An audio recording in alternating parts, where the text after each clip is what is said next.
Red की है police ने, उसे लेके जा रहे थे, कह रहे थे कि तूने 50 लाख रुपए जो लिए, लेकिन वो 50 लाख नहीं बल्कि 5 करोड़ पे जो है वो तय हुई थी। एहसन शाह ने अपने ही दोस्त अमीर बिलाज की रैकी की, वो उस वक्त उम्र की अदायगी के लिए एहसन शाह गया हुआ था। पहले गिरफ्तारी अमल में लाई गई अली पठान की, मुख्तलिफ गाड़ियां बदल बदल के एहसन शाह जो है वो मुलाकात करता है। एहसन शाह का अभी स्टेटस क्या है? मतलब कि आप अभी प्रोग्राम से पहले भी कॉल पे कुछ जो है इंफॉर्मेशन कलेक्ट कर रहे थे, अभी क्या स्टेटस है उसका? अच्छा, अब जो जराए बताते हैं कि एहसन शाह ने जो है उसकी रैकी की अपने ही दोस्त अमीर बिलाज की, और वो उस वक्त सऊदीया अरब में मौजूद था और उम्र की अदायगी के लिए एहसन शाह गया हुआ था। और वो जो शादी थी वो भी अमीर बिलाज के बचपन के दोस्त को कहा जाता है, उसके बारे में भी जी।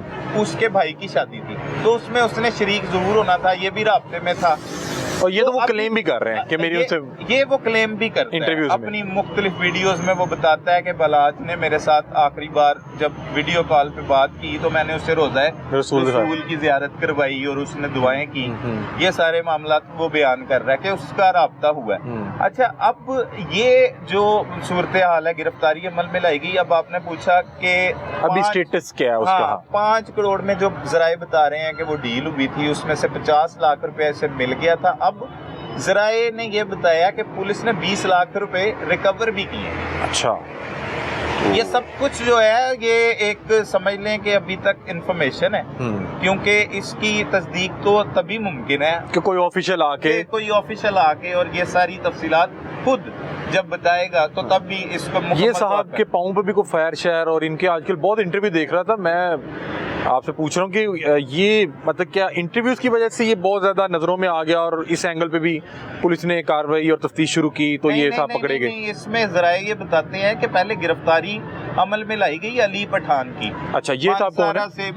मनसेरा से मतलब कोई अली पठान है, उसकी गिरफ्तारी अमल में लाई गई है। और साथ कोई मलक सुहेल का भी ये बता रहे हैं जो पुलिस जराए हमारे, कि वो जो शख्स था उसने तीफी भट्ट जो इनके मुखालिफ ग्रुप का सरबराह है, उसके साथ इनकी मुलाकातें एहसन शाह की 8 के करीब करवाई। उसमें ये भी जराए ने इंकशाफ किया है कि 8 मुख्तलिफ मुलाकातों में मुख्तलिफ गाड़ियां बदल बदल के एहसन शाह जो है वो मुलाकात करता रहा है। ठीक है, अभी तक तो ये अजीब सी सूरत हाल है। कई लोगों ने कहा, मतलब अब मैं कमेंट्स की बात करूं या लोगों की बात करूं, जब से ये खबर गर्दिश कर रही है ना, उसने सारे कत्ल केस के एंगल को ही तब्दील कर दिया। हाँ, ऐसे ही है। जब एहसन शाह किरदार का नाम आया और वो भी ऐसा, अब लोगों का पहले ही रिश्तों से एतमाद उठता चला जा रहा है। अब दोस्ती एक ऐसा रिश्ता बचा था कि जिसपे लोग एतमाद करते थे और ट्रस्ट करते थे, एतमाद करते थे। लेकिन ये खबर के बाद उन लोगों का एतमाद, मतलब एक अदम एतमाद वाली सूरत हाल नहीं होती, वो पैदा होती हुई दिखाई दे रही। लोगों ने कुछ ने मुझे कहा कि यार दोस्ती पे अब यकीन नहीं, अब हम किसका मतलब किस पे एतबार करें, किस पे ना करें, क्या करें, ये तो अजीब सी सूरत हाल है। अच्छा, आपने बताया कि अली पठान और एक सुहेल नामी कोई शख्स मलक सुहेल गिरफ्तार है, जिसके बारे में बताया जा रहा है कि बदामी बाग के करीब रिहाइश पजीर है, और उसके वजह से उसकी वसातत से एहसन शाह की मुलाकात। बहुत से लोग कह रहे हैं कि पता नहीं, यानी कि यूट्यूब पे बहुत से लोग क्लेम कर रहे हैं कि ये जो गोगी भट्ट है ये भी गिरफ्तार है, इसमें कुछ सदाकत है? हाँ, ऐसी खबरें भी बिल्कुल लोग ये कहते हैं कि गोगी भट्ट जो है वो गिरफ्तार है, लेकिन अभी तक इस बात की तस्दीक नहीं हो सकी कि गोगी भट्ट गिरफ्तार है। हाँ, वो पाकिस्तान में मौजूद है और रूपोश भी है पुलिस के मुताबिक, और रूपोश भी, क्योंकि अभी तक उन्हें कहीं पे भी किसी भी प्लेटफॉर्म पे देखा नहीं गया, तो इसका मतलब है कि वो या तो रूपोश हैं या फिर पुलिस के पास ही होंगे। अच्छा सलमान भाई, आपने बताया कि अमीर बिलाज से तो आपकी मुलाकात नहीं थी, आपने मुझे बिहाइंड द कैमरा बताया कि लेकिन अमीर बिलाज के जो छोटे भाई हैं अमीर मौसिफ, उनसे आपकी मुलाकात हुई और आप उनका इंटरव्यू रिकॉर्ड करने गए थे, जो भी मामला हुए, क्या मुलाकात हुई? वो फैमिली इस टाइम किस कर्म में, यानी कि किस कर्म में से गुजर रही है, क्या सोच रही है, क्या बातचीत हुई आपकी, जो भी आपने वहाँ पे जाकर क्या महसूस किया? अच्छा हमजा भाई, वहाँ पे मैंने तो तकलीफ ही महसूस की, क्योंकि एक वो शख्स के साथ मैंने मुलाकात की जिसका 14 साल कबल बाप कत्ल हो जाता है, और उसके बाप की जगह लेता है उससे चंद साल ही बड़ा भाई, लेकिन वो बाप की जगह ले लेता है, आके वो फैमिली का सरबराह बन जाता है, और फिर उसका वो दूसरा सरबराह कत्ल हो जाता है। तो वो जिस कर्ब में गुजर रहा है तो उसका अंदाज़ा तो वही लगा सकता है, मतलब जिस पे ये गुजर रहा हो। तो हम ये भी बात है कि जब उनसे इस हवाले से बात हुई कि बात करेंगे, वो उन्होंने कहा कि करते हैं और उसकी तैयारी भी होगी।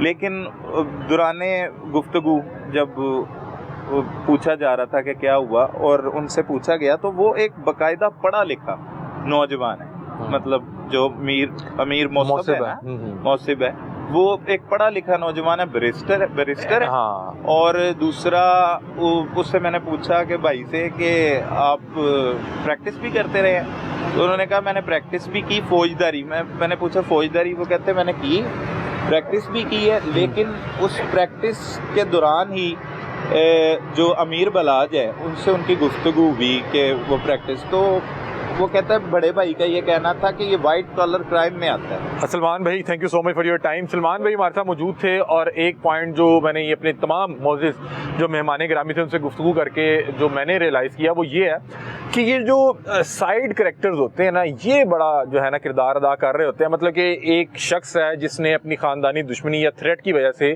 कुछ गार्ड्स रखे हुए हैं, उनका कोई दोस्त आएगा, वो उसके साथ खड़े होकर वीडियो बनाएगा, पीछे कोई इस तरह का गाना लगाएगा, और दूसरी तरफ ऐसे बहुत से लोग होंगे वो वीडियो लेके जाके उनके मुखालिफिन को दिखाएंगे, जी देखें आपको एक गाना सुनाने के लिए लगा दिया, देखें जी कहाँ फेर रहा है, सरेआम फेर रहा है। और ये वो लोग होते हैं जो किसी को कोई बेहतर फैसला करने नहीं देते। मतलब कि एक शख्स अगर ये फैसला कर ही लेता कि मैं इन सारी चीज़ों से निकल के एक अच्छी ज़िंदगी की तरफ जाना है, तो उसको लोग ताने देंगे कि यार तुम्हारा बाप तो फलाना था, तुम्हारे बाप ने तो ये कर दिया था, तुम्हें क्या हो गया। और इस तरह के जो प्रेशर होते हैं, तो फिर इंसान कई बार अपने गिरदोनवा में मौजूद लोग जो हैं उनको इम्प्रेस करने या उनकी जुबानबंदी के लिए बहुत से ऐसे जो है इकदाम उठा लेता है, जिसका अंजाम जो है वो हमने देखा कि अमीर बलाज की सूरत में एक नौजवान, 30 साल उसकी पूरी उम्र नहीं थी, दो या तीन गालबन छोटे बच्चे हैं, 5 या उसका जो बड़ा बेटा उसकी 5 साल उम्र है, दो बच्चे 5 साल उसके बड़े बेटे की उम्र है और 4 साल उसके छोटे बेटे की उम्र है, एक उसकी बेवा भी होगी, फिर इनकी वालदा भी है। इनकी वालदा ने मतलब कि जब टीपू ट्रका वाले कत्ल हुए ये एक सदमा था, फिर अब जवान बेटा जो है वो कत्ल हुआ, ये भी एक सदमा था।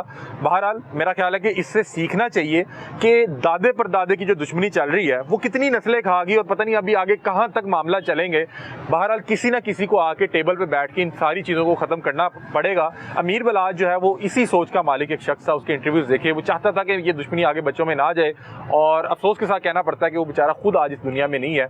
हमारे साथ सलमान कुरैशी साहब मौजूद थे और हम इनके इल्म से फ़ायदा उठा रहे थे। अभी तक की अपडेट के मुताबिक एहसन शाह से 20 लाख रिकवर कर लिया गया और उन्होंने 50 लाख जो है बताया जा रहा है कि मसूल किया था, और ये पूरी डील 5 करोड़ की हुई थी। एहसन शाह से मेरा कुछ दिन पहले रब्ता हुआ था इंटरव्यू के हवाले से, लेकिन कल जब मैंने उनसे रब्ता किया तो फ़ोन बंद आ रहा था। फिर सलमान कुरैशी साहब से बात हुई तो उन्होंने बताया कि वो रात से गिरफ्तार हैं। देखिए ये ऊँट किस करवट बैठता है और कौन लोग इसके पीछे जो है वो निकलते हैं जो इस पूरे घिनौने वाक़े में मुलविस है। फिलहाल बट फैमिली को जो है नामजद किया गया और बट फैमिली फिलहाल या तो रूपोश है या पुलिस के पास है, लेकिन अभी तक किसी भी ऑफिशियल ने आके जिम्मेदारी कबूल नहीं की। अभी तक ये तमाम चीज़ें जो चल रही हैं ये इन्फॉर्मेशन है और ये सोर्स बेस्ड इन्फॉर्मेशन आप तक पहुंचा रहे हैं।